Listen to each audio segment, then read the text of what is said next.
And so first and foremost, who is your enemy?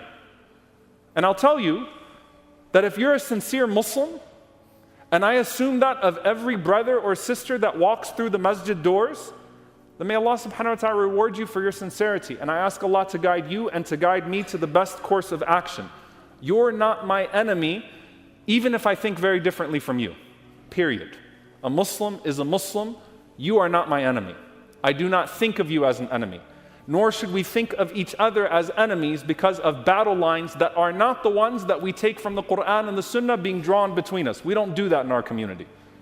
No matter how much we disagree, no matter how severe and real those disagreements become, even if a person is a sinful Muslim, you're a Muslim. You're not my enemy. So I start with that.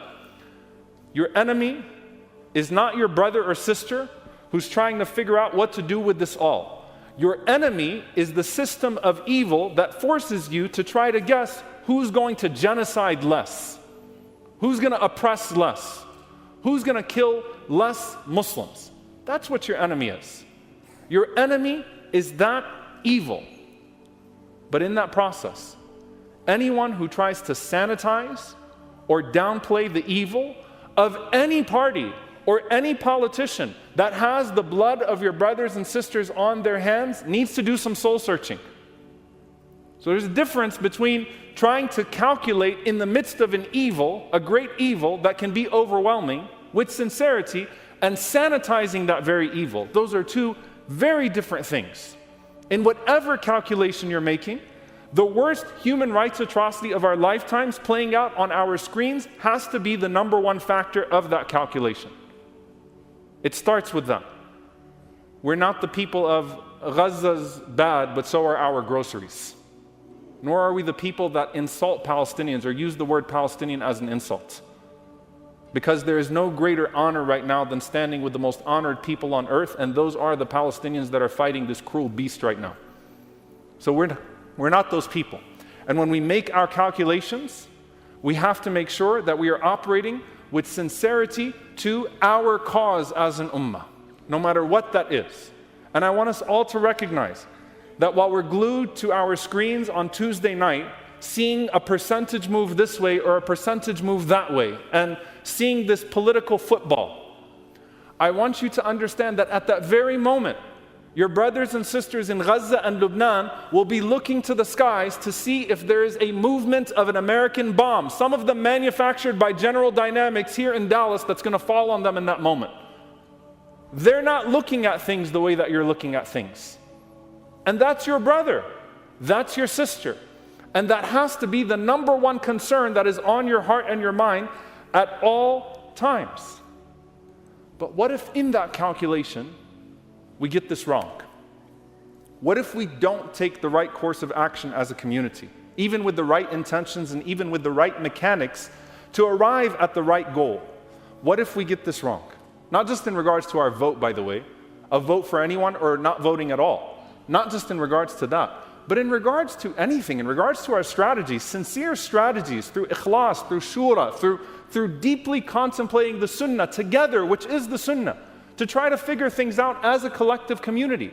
What if we get things wrong in our lives? I want you to ponder this hadith. And subhanAllah, it's a powerful hadith. And I don't want to lose the context, because sometimes we can be highly dishonest if we speak of a hadith like this without situating it in the context. This hadith is talking about Badr or Uhud, a person that has been in charge with holding an arrow, an archer who has to watch the backs of the Muslims and has direct orders from the Prophet ﷺ to protect themselves against an evil tyrant. It is talking about that context, but there's something deeply profound that the Prophet ﷺ shared with the archers. And some of the scholars say that this was before the Battle of Uhud, because of the tarkeez, because of the focus that the Prophet ﷺ had on that small group of people. And by the way, subhanAllah, in that is deeply profound that it was a group of 50 that were the key strategy of the rest of the ummah in this situation. And when 40 of those 50 disobeyed, it changed the entire dynamics of that battle. So think about the Prophet ﷺ speaking to you, and you're one of those archers, whether it's the Battle of Badr or the Battle of Uhud. And Amr ibn Abasa says, سَمِعْتُ رَسُولُ اللَّهِ صَلَّى اللَّهُ عَلَيْهِ وَسَلَّمَ يَقُولُ, I heard the Prophet ﷺ say, مَنْ رَمَى الْعَدُوَّ بِسَهْمٍ فَبَلَغَ سَهْمُهُ الْعَدُوُّ أَصَابَ أَوْ أَخْطَأَ فَيَعْدِلُ رَقَبَهُ. The Prophet ﷺ said, whoever shoots an arrow, whether that arrow hits its target or misses its target, that arrow will be equivalent to the reward of freeing a person from slavery. SubhanAllah. Think about that message, how that resonates, what that says to a person.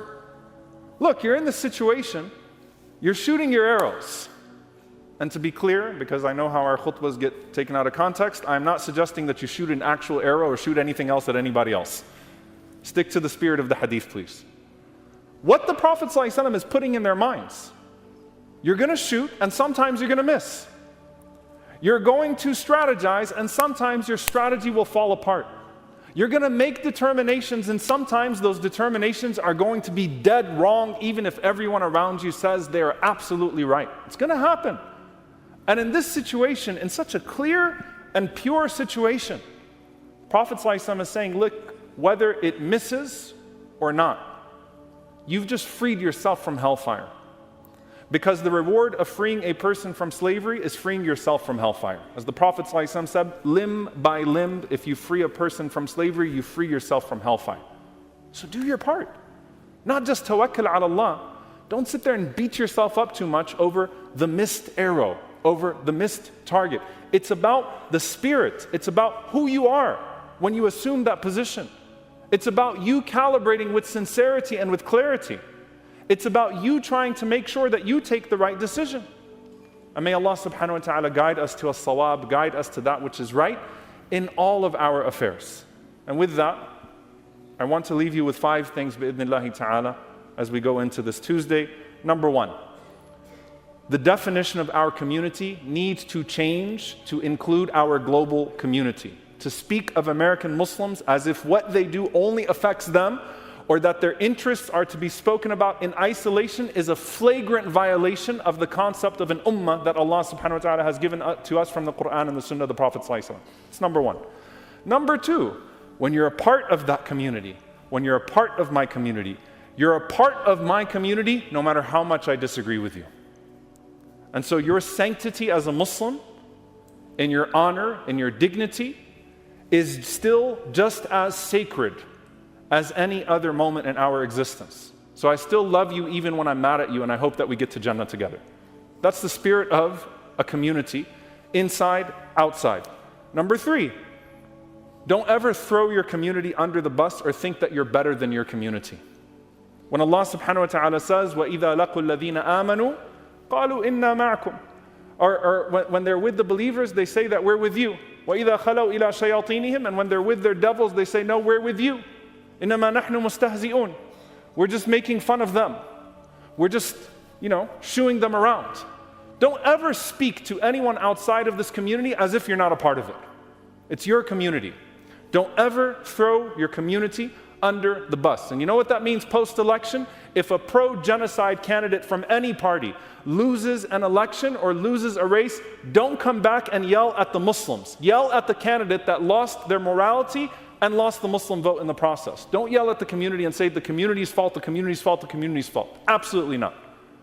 We're a community of clarity. Number 4, staying focused on our common enemy and fighting the common evil that we've all been seeing means staying focused on the beast in its entirety and striving to the best of our ability to tame that beast in its entirety. That doesn't happen through a vote in isolation, especially if that vote is taken in the spirit of insecurity. We have to act with confidence, sincerity, and a sense of security. Number 5, Allah is always in charge. He's in charge on November 4th, He's in charge on November 5th, He's in charge on November 6th. You get the point. Allah subhanahu wa ta'ala is always in charge. إِنَّهُ لَا يَذِلُّ مَنْ وَالَيْتَ وَلَا يَعِزُّ مَنْ عَدَيْتَ. No one who Allah befriends will be humiliated. No one who Allah takes as an enemy will be honored. Therefore, we cannot seek power or dignity through any candidate. We seek it through our Creator alone.